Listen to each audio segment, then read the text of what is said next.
Good afternoon, everyone. My name is Andrea DeHaan. I am the Outreach Coordinator for the College of Humanities and Social Sciences, and thank you so much for joining us today.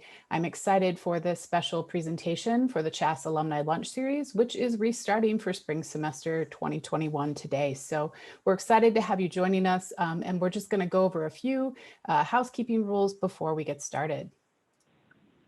So today, as you're participating, we won't be able to see you or hear you directly, but we would still love to have you participate. And there are several ways in which you can do that. The first is by obviously using the chat feature just to give us a shout out or say hello or let us know you're here. You could share where you're located or your major or your interest in today's topic. Like I said, the chat feature is a way to just let us know you're here and participating.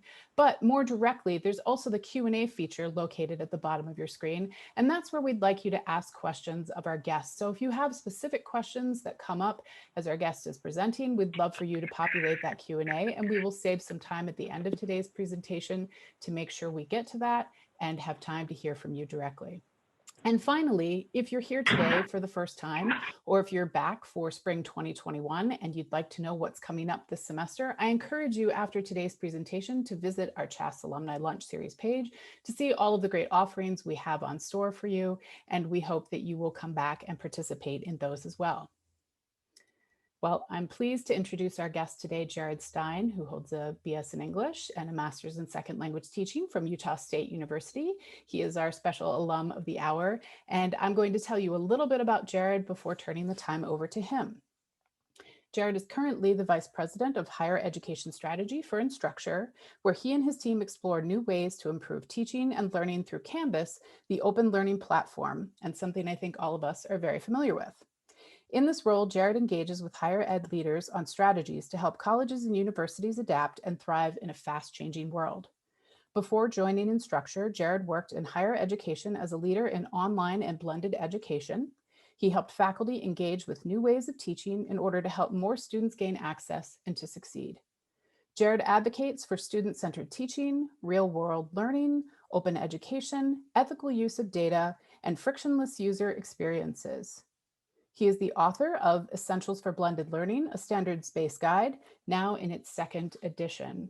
And Jared, I'm just so pleased to have you joining us today. And I know you have a lot of great expertise to share with our students who are here with us. So I'm going to turn the time over to you to tell us a bit about your educational journey and your career path and how that impacts and shapes the world of higher education today.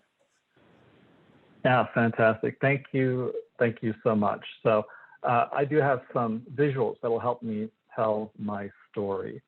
Give me just one moment here. How does that look? Good? Okay. So yeah, I'm Jared Stein, Vice President, Higher Ed Strategy for Instructure. You know us through the Canvas Learning Management System. I hope that's a positive impression, but I'm always open for feedback. In fact, that's a big part of my job. I would say that I have the best job in the world. And I've been able to say that for the last 9 years, which is fantastic. Now, I've tried to keep this a secret, so I don't think that's why I was invited to talk to you all today. And I don't think it's because of my academic career either, because frankly, I was this kind of student most semesters. And my career path, even though ended up in a place where I'm very, very happy and feel like I'm making a contribution to the world, it wasn't particularly well planned. In fact, most of the time I felt like this. Now, you guys are all humanities majors, so I shouldn't have to explain this, right? Okay. But you know, this is sort of the first time that I sat down and said, well, how did I get from where I started to where I am today, and what are some of the things that I could share that might be helpful in guiding you all? You know, when you're applying for jobs, there's sort of this standard repertoire of questions that you get asked.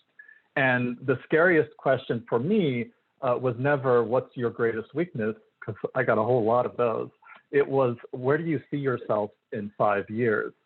And that's because for most of my career, I tended to focus very much on where I was and the immediate future, as opposed to a view further out. So I feel that I'm very, very fortunate to be in the position that I'm at today and doing the sorts of things that I do with people that I care about in a field that I care about. Because to be honest, I didn't really have a grand plan. So in lieu of a plan and kind of telling you how I strategized and developed my career, I figured I'd just kind of walk you through some of the stages.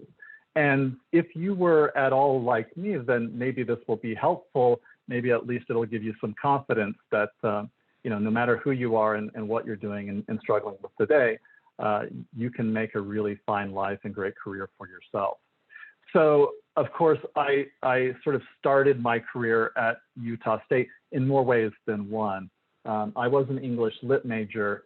I sort of fantasized that I would be a writer and then, maybe an artist and then maybe a professor of English lit. But as I sort of developed other interests and skills, some of those priorities shifted for me. So one of the things that's important to know is that when I was in college, the big thing that was happening in the world was the internet. And you guys take it for granted today, but back then, it was new and not very many people used it, or even knew about it.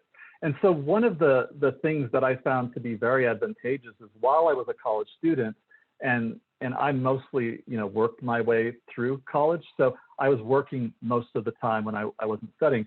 I got a job at USU's Fact Center, and I think now that's called City, where I was helping develop web pages for independent study courses. And I had taught myself how to make web pages. I was pretty good at it, and frankly, nobody else could do it, so they chose me. And I started to develop these skills around web development and web design as I was studying English literature and philosophy.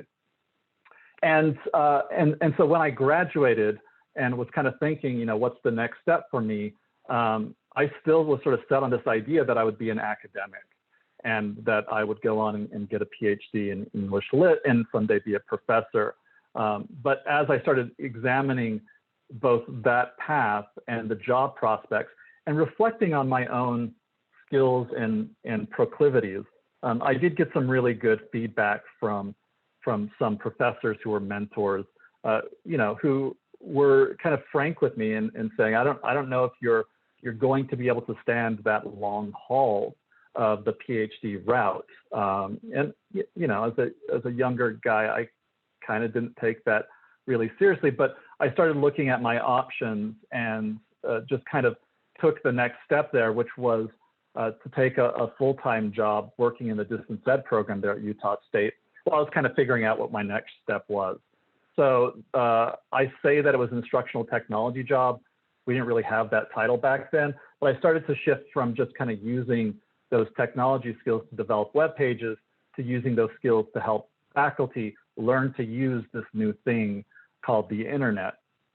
And I kind of figured as a good kind of safe step from where I was today and kind of mixing the interest that I was developing in using technology to help teaching, I would work on a master's degree. And so I earned a master's degree in second language teaching. And that was, again, a good chance to kind of put some of those technology skills to work with the profession of teaching.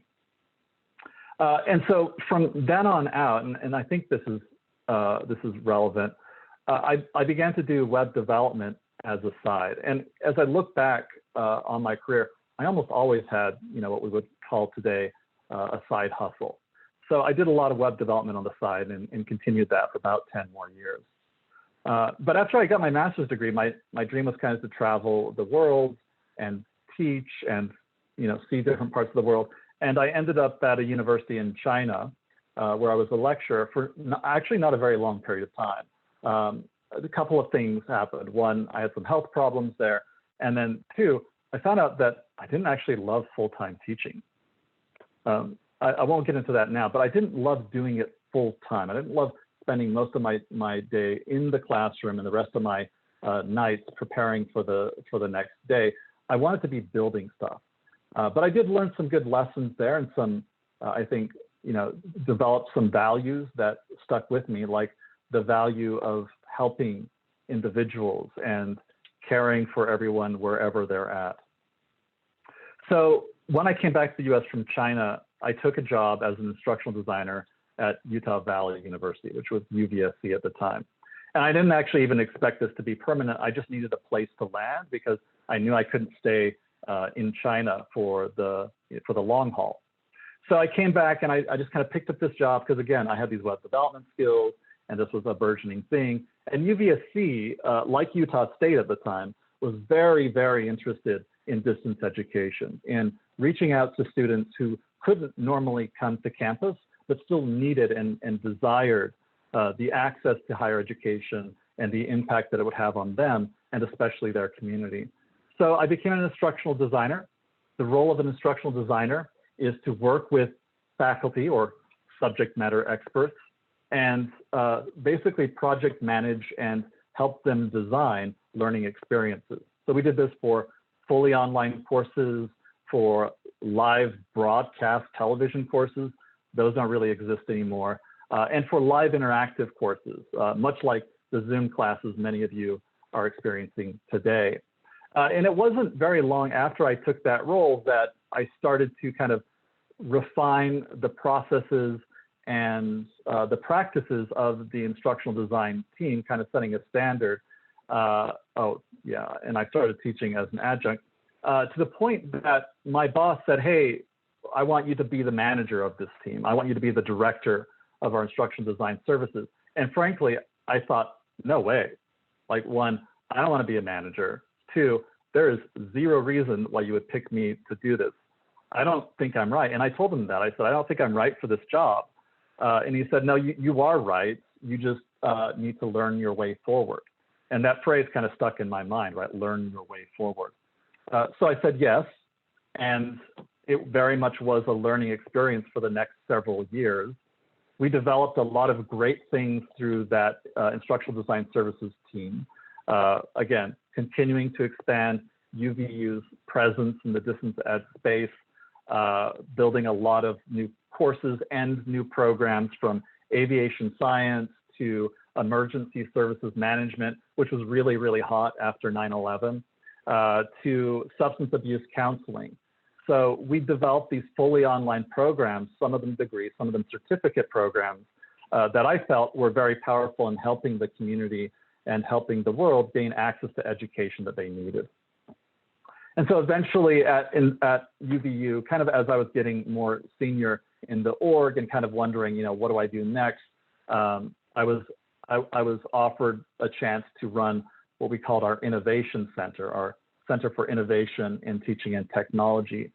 And it was about at that point that I was starting to become, I don't know if I would say burned out, but maybe have exhausted my potential in that particular avenue. But I took the role anyway, and also had started a PhD in instructional psychology. But this was sort of the point in my career where I was kind of repeating myself every day, I felt, and not making the kind of progress, not getting kind of the stimulation to learn and grow like I wanted to. And when I thought about the potential future for myself within that university, it would have been moving on to the vice provost level or something like that. And I just didn't know if that's what I wanted to do at that point in time. And I was also questioning, my work on this PhD in instructional psychology because, I just didn't know if I wanted to be a professor. And I think at that time I had a mentor in the program who sat down with me one day as I was kind of expressing some of these concerns and is this, the kind of the role I want to have for the rest of my life. And he said something that to me was pretty profound. And so PhDs in the room, plug your ears. He said, Jared, you don't have to be a PhD to be brilliant.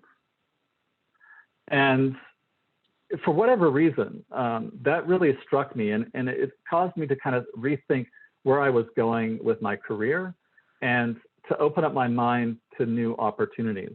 And so it was about that time that we at UVU and the rest of the state of Utah were choosing a new learning management system. And Canvas was brand spanking new. And I had known the founders and had been testing the software. And we as a state of Utah chose it as the new learning management system for distance ed and other programs. And soon after we had implemented it, throughout the state, I was asked by Instructure to come work for them. This thing's totally out of order. And this was a real challenge for me because one, I was being asked to step away from academia and the university system, which I had known my whole life, and join corporate America, which was in some ways, at least in my mind, antithetical to the work that I wanted to do. Also, it was a step back in title, right? Like Instructure was still a startup. I was to be employee number 72. I was actually part of a group of 30 people who joined all at the same time. So they were a tiny, tiny little company without a lot of prospects for success. So I'd be losing my title and joining a really uncertain startup. But I had at that time, sort of through the combination of career events, realized that if I want to have a different life or a different career path, I need to do things differently. And so I took the plunge, and that was really the best decision of my career. Now, you notice here, and I think Andrea mentioned this, I also wrote a book at about that time, kind of as I was rethinking my future. I was approached to write a book on blended learning. I kind of wanted to and didn't want to. And I need to mention that event as being so profound for me, because I worked very closely with an extremely strict series editor. And I had always thought that I was a pretty good writer, right? Like English major. Turned out I was a terrible writer. And only through the really grueling process of writing this book and adhering to deadlines, or trying to adhere to deadlines, do I think I actually kind of turned the corner and started to become a decent writer. So I mentioned that because it was a really profound experience for me. But anyway, things were going well at Instructure. The company was growing. I was contributing in as many different ways as I could. And there's something magical about a startup. And you kind of hear about this if you talk to folks who have been in startups, especially in the early stage. There's so much work to do and so few people. You really rely on individuals doing a whole lot of different jobs, even if that's not in their title. And for me, kind of with my attitude and proclivities, like that was right up my alley. I liked to do a whole lot of different things. I liked to dabble. I liked to go deep as well. And so that opportunity allowed me to kind of learn new things in a lot of different parts of the business, from sales and marketing to product. And we developed this role of knowledge resources, where I began to manage a team of writers and a team of solutions engineers and company trainers. And that kind of quickly advanced me into a VP role, where I was asked to lead a research and education team as part of marketing, where we would apply what we understood about teaching and learning to the technology uses that we were seeing around the world, and write about it and communicate that to other users of our technology or to the general public, both as a means of kind of fostering the brand and the reputation of Instructure, but really to foster greater and deeper use of the technology. Because with any software or any product, you want your users to really be into it, to go deep into it, and to kind of use it to its fullest extent. So that was that role there, and I my team dynamics kind of changed there. But it was that work of understanding how the technology impacts the end users and how changing the technology can improve that experience that led me into a role with product strategy, which 4 years previous to that, when I had started at Instructure, that's exactly what I wanted to be doing. I just didn't know it, right? I remember a conversation with a good friend of mine, Ron Gerling, where he asked me one day, you're really good at this and this and this, but what do you really want to be doing? And as I described it, like in hindsight, I was describing the role of product strategy there. So that was fantastic. And as product strategy, you're basically saying, what do our users need? How does that translate into a market that we can actually make money in? and what's the plan thereby to build it and deliver it and make sure it's successful. And then that kind of naturally evolved into my current role, which is as the Vice President of Higher Ed Strategy, which I really just described to folks as helping Instructure make the right decisions for both our users and for our business. And so it's a kind of combination of business-minded tasks and problems and user or customer-minded interactions. And I work across all of the teams within our company, trying to lead by influence more than by authority. So that's my path. I'm going to add into this a number of activities that were kind of happening on the side. So I had mentioned that, I almost always had kind of a side hustle.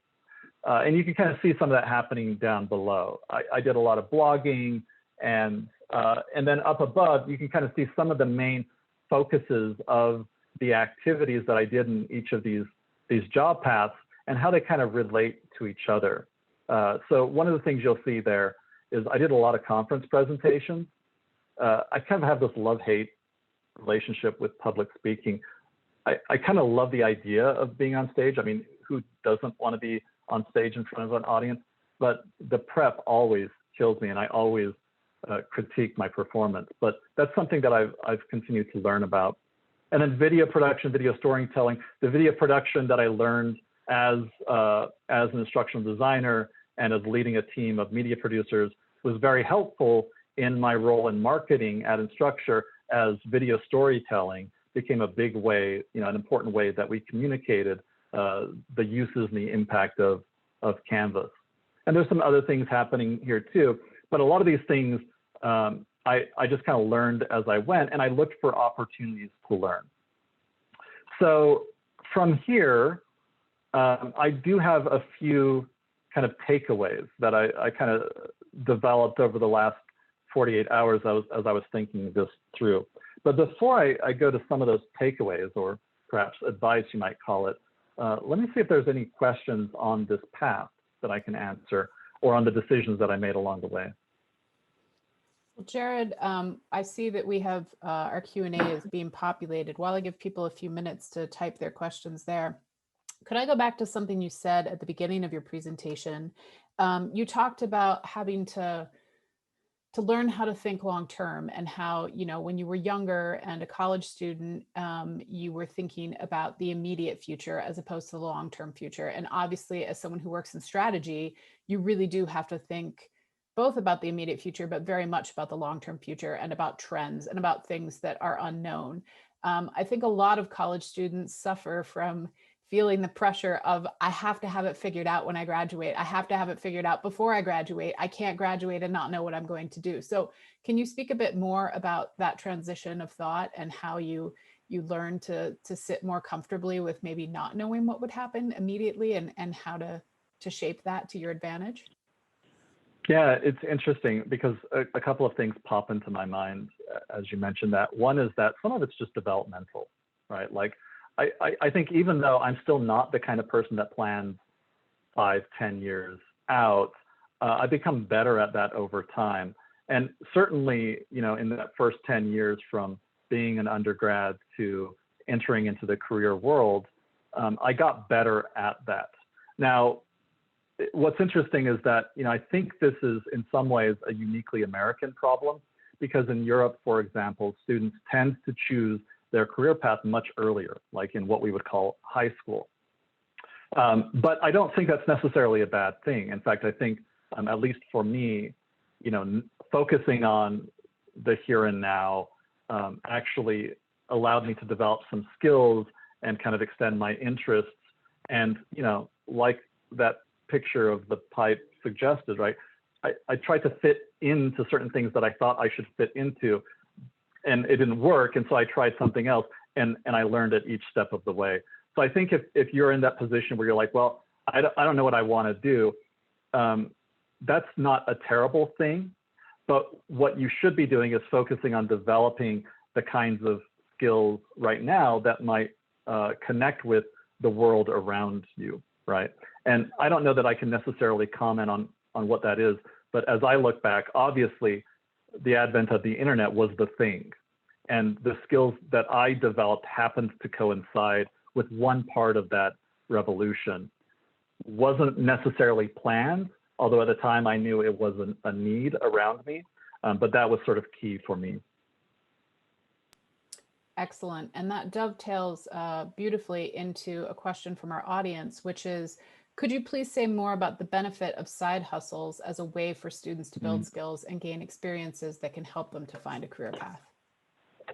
Yeah, I think it's super valuable. At least it was for me. Now, part of it for me, I think, is that I have attention deficit disorder, so I need to be stimulated and doing lots of things all the time. But in terms of my career path, you know, when you're doing stuff on your own, when you're kind of tasked with, you know, figuring out how to make a little bit of money doing web development or writing blogs that people will actually read and respond to and might actually get you some, you know, some marketing clicks. Those are things you got to figure out on your own. And that's one of the pieces of advice that I'll give to you guys is, you know, the value of the side hustle isn't the money, it's the skills and the sense of independence and autonomy that gives you. And it's the challenge, right? Like it's saying, I can't do this. Well, let's try it. We got to learn it.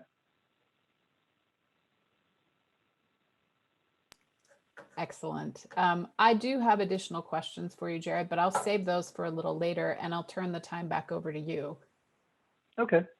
Well, let me share with you what I would give as advice, 4 pieces of advice that stem from kind of reflecting on this career path. First is do it yourself. And that to me has been really powerful, both as a way of continuing to learn and grow and develop skills, but also for me to overcome kind of a persistent sense of imposter syndrome, right? Like, and I imagine some of you guys experience this, like, I'm not smart enough, I'm not good enough, you know, I suck at life, whatever, everybody else is better than me, I don't deserve to be here. To me, the best remedy for that has been to accomplish things, to learn things, to finish projects, however small.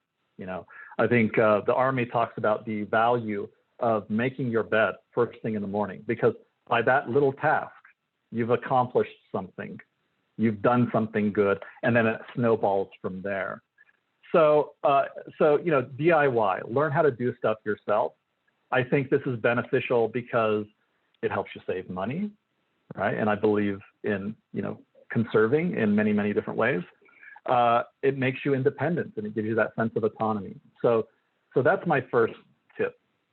My second tip is related to that, and it kind of stems from this idea that, you know, no matter what skill or you know, what's the word? Whatever skill or discipline you're pursuing, the path to mastery, number 1, is not smooth. And number 2, doesn't really end. So it's not like at some point in your career, you're going to have fully mastered any particular thing.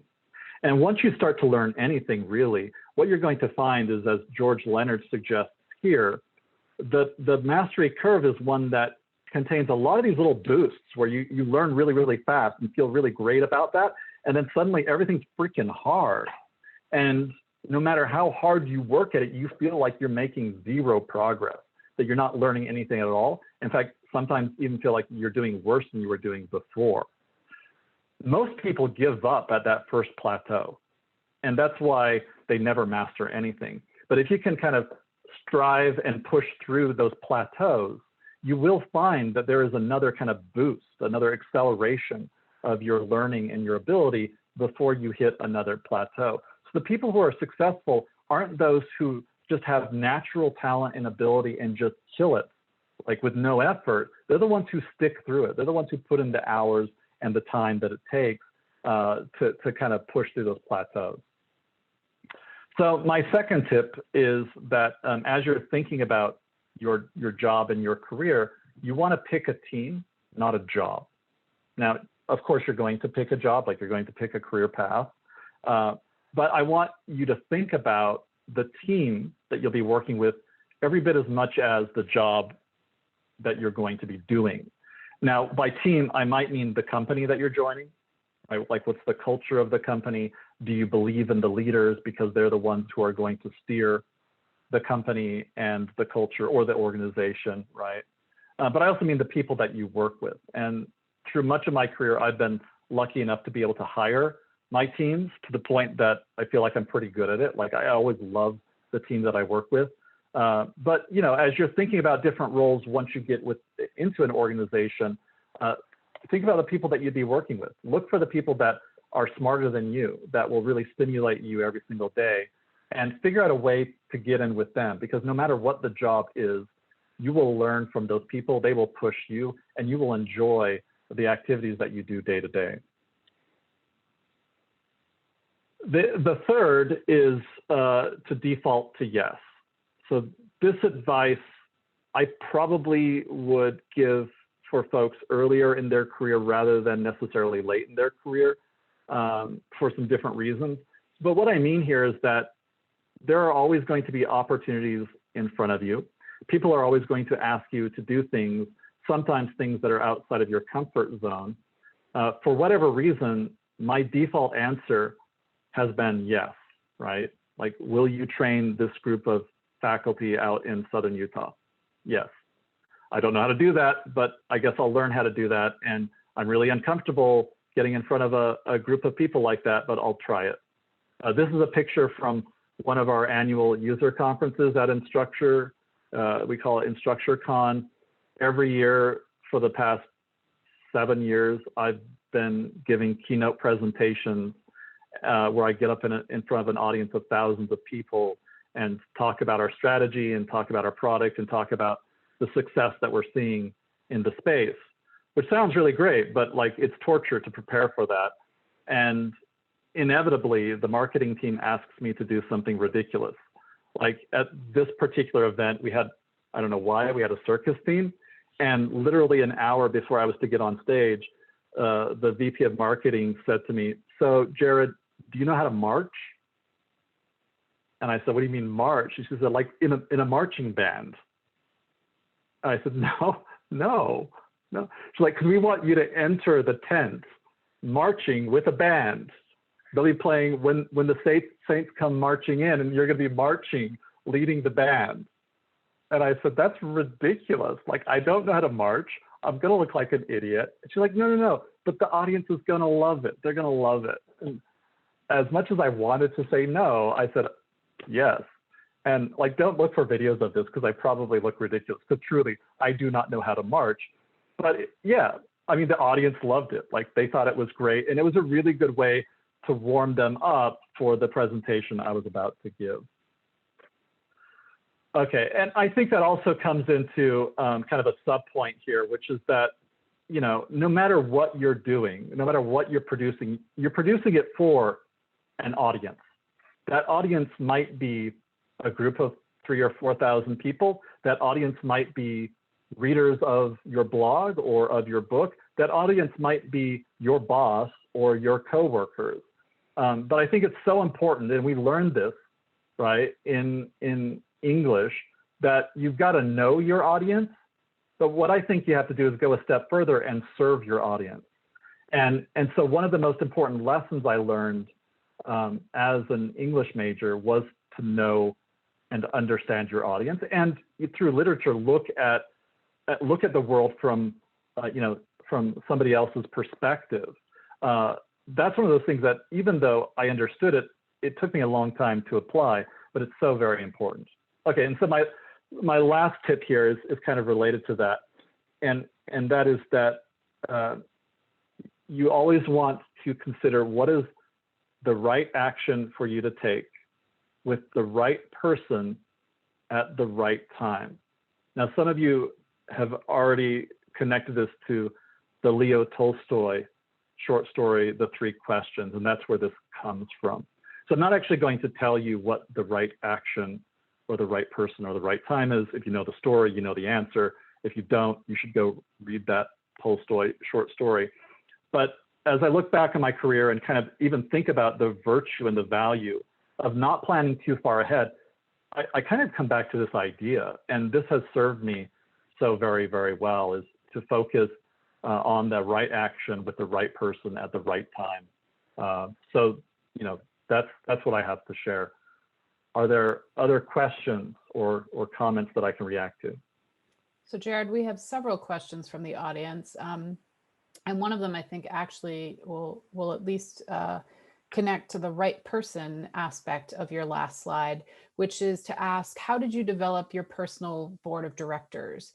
Did you find mentors through your roles at work? Did you intentionally seek out specific mentors? And I think mentorship is something that is really important for students as they're transitioning into careers, but it can be really hard to figure out who you should ask for advice. So can you say something more about the role of mentors and how you found them in your own life?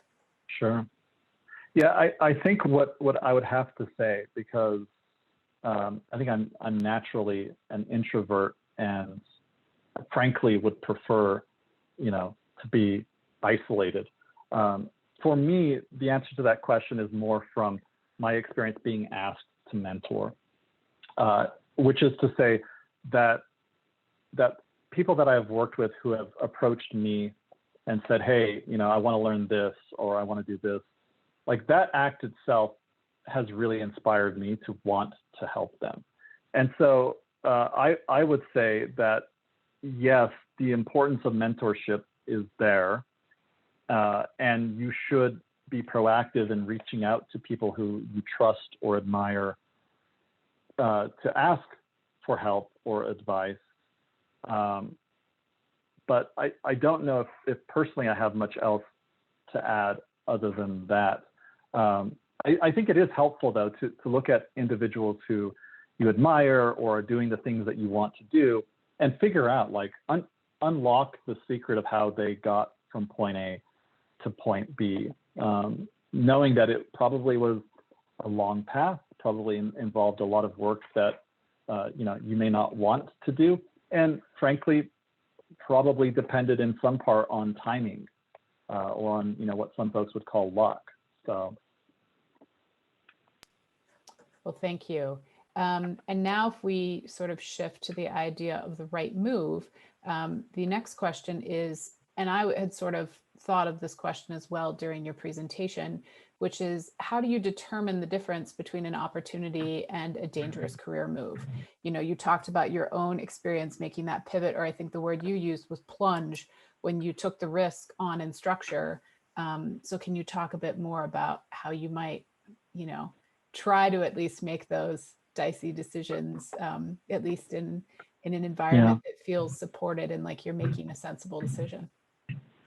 Yeah, that's right. So again, these are great questions I probably don't have good answers for. I tend to be the kind of person who overthinks things and is very, very slow to move. But once I do move, then I'm very, very confident that that's the right decision. I put everything into it. I've certainly met folks who they underthink opportunities and decisions, and that's really apparent when you look at somebody's resume and they have a 6-month stint, a 4-month stint, you know, maybe a year at a job. A lot of those in a row, a few of those isn't a problem, right? Especially when there's a good reason for it, and especially early on in your career. But a lot of those throughout your career show that you're not very good at picking your team, or you're not very good at evaluating your skill and ability and matching it to the opportunity. So I think the best that I could advise there is to try to stick to a middle path in terms of, you know, thinking things through to the point that you develop enough confidence that you would bet money, you'd bet your own money that it will succeed. But also, no matter what opportunity you're in, learn the most that you can while you're there. So if you've got a terrible boss, and I've had terrible bosses, you can learn from them. You can learn what not to do. You can also, I think, learn a kind of empathy where you identify the good things that a terrible boss does in spite of all the bad things. So I would dare say, in fact, that I've learned more from terrible bosses than I have from good bosses. only because it's so obvious what you shouldn't be doing. That's very true. We've also got a question from the audience, which is, do you have any recommendations on books, journals, or magazines that have helped you as you have developed in the field? And I would add to that, you know, while this is open to everyone, we obviously are here from the College of Humanities and Social Sciences. And so maybe you could also extend that answer by telling humanities majors how they might get involved in building those DIY skills that involve the tech side of things, because it might not be something that's part of their college coursework, but it may be something like you were when you were graduating and the internet was new. It may be something that they gravitate to. And do you have any advice on tips or tools for people who want to be self-taught in some specific areas? Yeah, I mean, when I was younger, we were self-taught by going to the library, and I still love the library. I wouldn't not recommend that, but now you've got the internet. Like, you can learn anything. Last weekend, I was replacing some electrical wiring in my house. That's kind of scary, but I was able to read three different approaches to doing it and all the safety steps and try it out, right? So now is sort of the golden age of autodidactism, where you're able to teach yourself pretty much anything. So, you know, I don't mean that to be sort of a flippant, obvious answer, but it is so true. You can learn so many skills just online. And there are so many communities where people are practicing these skills, or practitioners of these skills are ready and able to give you advice, to answer questions. So what a golden opportunity. But I think it also creates greater pressure to develop these skills and to become competent, because you know plenty of other people are doing the same thing. But that's number one.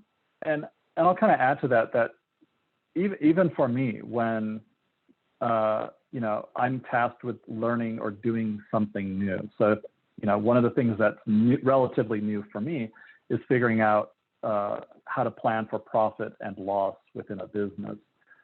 So instead of, you know, just like doing what I think I should do, I scour the web and find 2 or 3 examples, hopefully different approaches that I can learn from and emulate, and then work with colleagues who know how to do this better than I, and you know, kind of hopefully with a sense of humility, learn as I go.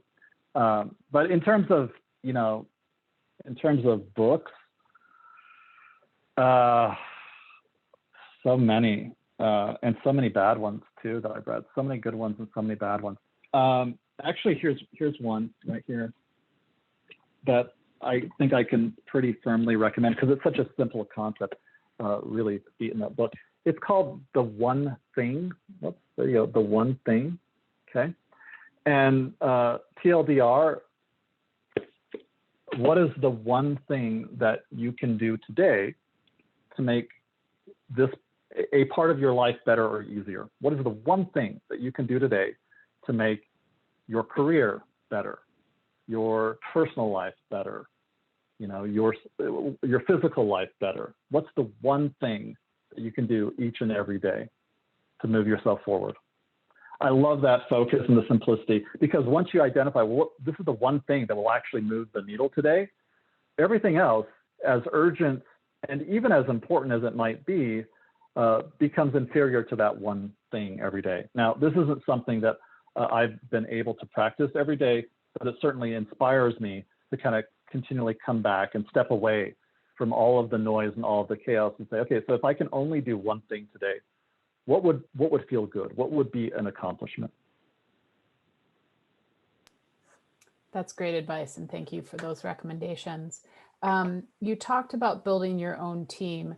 As someone who does hire a number of people, what advice would you have for those who are about to graduate, or alumni who are early in their careers, in terms of the qualities that you like to see in the people you hire? You know, I mean, again, there may be folks who feel intimidated by tech because they are coming from a humanities and social sciences background. But I think sometimes people underestimate the skills that they've taught themselves, or the ways in which they can add and contribute to the team. You talked about the importance of storytelling, for example, which is something that you yourself mentioned, is inherent to being an English major, for example. So what are some of those skills or attributes that you look for in a person when you're hiring someone to be part of your team, Jared?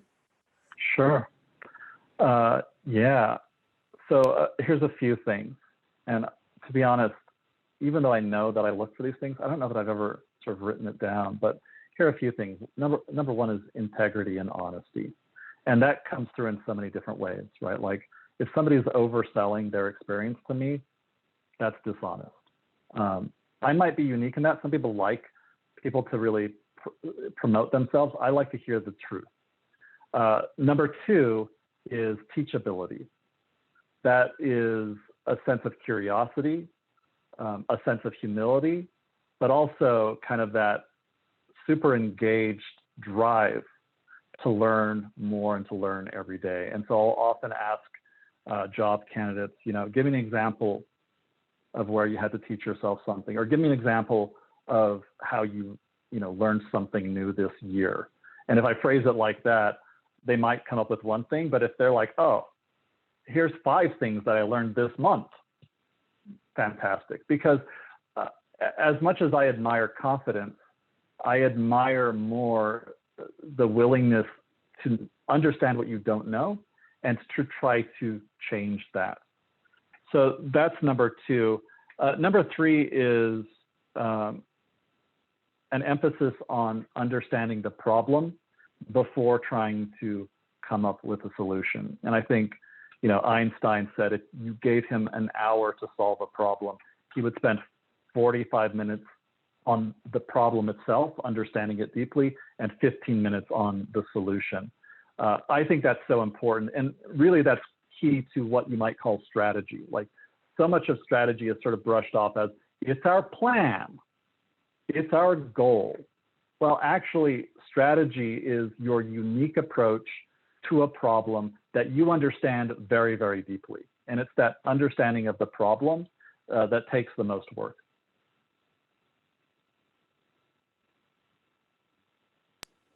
Excellent. Oh, and they can't be jerks either. Don't be a jerk. I think that is excellent advice. Don't be a jerk. Jared, this has been so great. I really think you have not only set the bar high in terms of the type of presentations we're going to have this semester, but you've just shared such great advice. And I appreciate as well your candor in talking about your own experiences, because I really do think it is important for students and early professionals to hear that sometimes you start down a path and realize it's not right. And sometimes you have to take risk, and sometimes you have to reevaluate, or even talking about the importance of, not finishing a degree that doesn't feel right to you and not feeling stuck on a particular trajectory. So thank you for your candor in discussing your own experiences, but thank you as well for sharing your successes and telling us, the things that have helped you along the way to build your own professional narrative. It's been really great to have you as part of our series, and we just so appreciate you giving us your time. Oh, it's been my pleasure. Thank you so much. Well, thank you. And I would like to thank our audience as well. You had great questions, so you also set the bar high for our presentations this semester. So thank you for doing that. And we hope that you will, take advantage of the advice that Jared has given to us and, build on that and think of alumni like Jared as a resource who can help you on your own path to success here in college and beyond. So thank you everyone for joining us today. We have a lot of great events coming up this semester, so please visit our page and stay tuned for more events. And Jared, with that, we bid you a good day, and I bid our audience a good day. And I see from the chat that our audience members really appreciated the advice you shared. So thank you so much. No problem. Bye, everyone. Have a great weekend. Thank you.